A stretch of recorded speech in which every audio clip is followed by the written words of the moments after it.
جيل من المسرحيين، وخاصة في مسرح الكباريه السياسي اللي حقق فيه نجاحات كبيرة.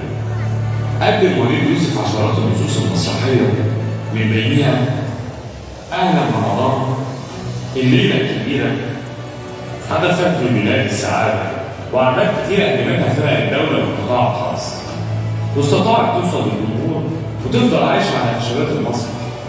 وخلال رحلته حصل العديد من الجوائز المهمة، من بينها جائزة سعاد الصباح عن مجد الملك، وجائزة أوسكار للإبداع المسرحي العربي عن الحالة 94.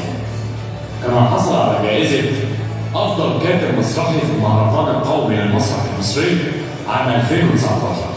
وإلى جانب الكتابة كان له دور مهم في دعم الحركة المسرحية من خلال مشاركته في لجان التحكيم وعضويته باللجنة العليا للمهرجان القومي للمسرح المصري، إيمانا بأهمية اكتشاف المواهب الجديدة ودعم الأجيال الشابة. وليد يوسف اسم صنع رحلة طويلة من الكتابة والإبداع، وصاحب تجربة تركت أثر واضح في الحركة المسرحية العربية. الكاتب المسرحي الكبير وليد يوسف فليتفضل مشكورا بالصعود إلى المسرح. تفضل اليوم.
الخمس ايام او 6 ايام اللي فاتوا، كل اللي بيساعد اهل المنصوره في انه يشوف فن راقي او يتعلم حاجه في الفن جديده.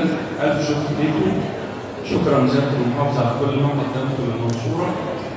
شكرا للاستاذ ناجي الدسوقي استاذي اللي اكتشفني واللي انا كنت شاطر انا المفضل.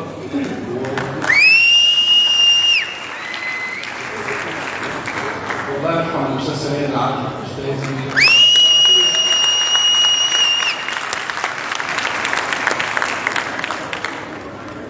أخويا الكاتب الراحل الأستاذ نور الدين.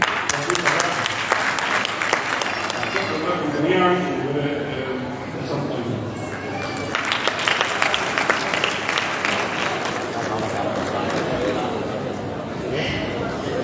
والآن فلنشاهد الفيلم التالي.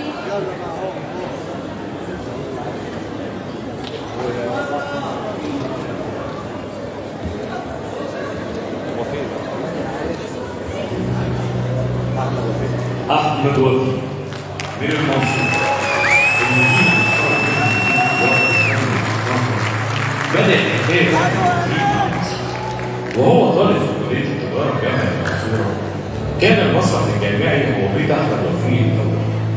هناك مثل وصمم ديكورات وحصد جوائز على مستوى الجامعات، واكتشف إن مكانه الحقيقي فوق الفشل.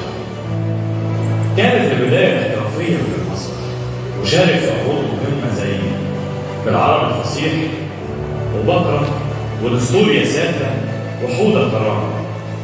واشتغل مع الفنان الكبير محمد صبحي قبل ما يختار المخرج الكبير جلال الشرقاوي للمشاركة في أحد عروضه. لكن المسرح كان دايما هو البوابة الكبيرة اللي فتحت له أبواب أوسع لحد ما اكتشف المخرج العالمي يوسف شاهين. الفنان النجم أحمد وفي فليتفضل بالصعود إلى خشبة المسرح.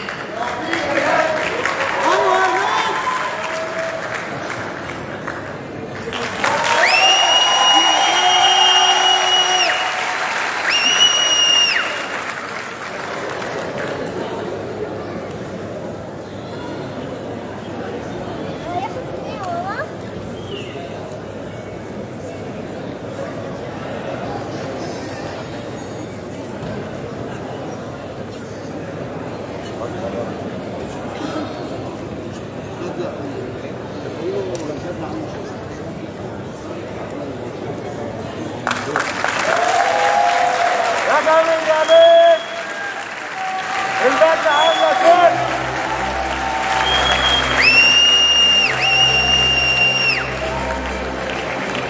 أنا مش هتكلم كتير عشان طبعا أختصر عليكم. أنا هفضل طول عمري فخور إن أنا من المنصورة.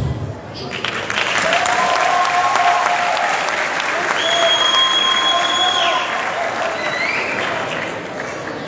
والآن يشرفنا أن ندعو رئيس المهرجان الفنان القدير محمد رياض لتقديم درع المهرجان إلى معالي اللواء الدكتور طارق مرزوق محافظ الدقهلية.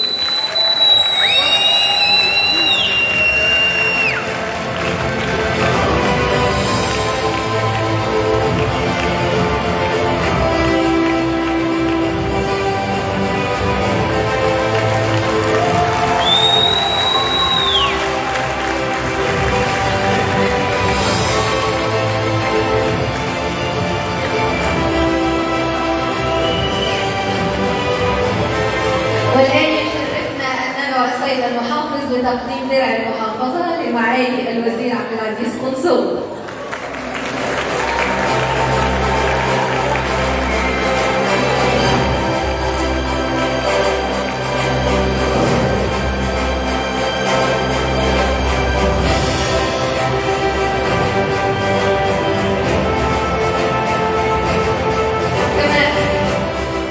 كما يهدي أيضا السيد المحافظ درعا لرئيس المهرجان الفنان محمد رياض.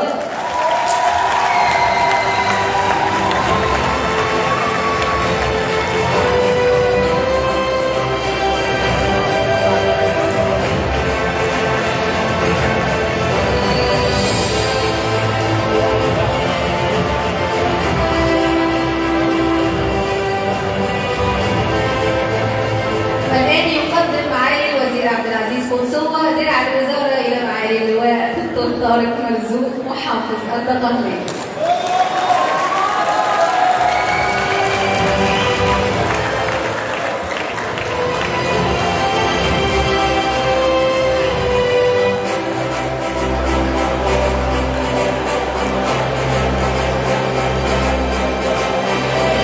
والآن ندعو جميع السادة النجوم والمكرمين للتفضل بالصعود على خشبة المسرح لالتقاط الصورة التذكارية مع معالي محافظ الدقهلية ورئيس المهرجان ومدير المهرجان.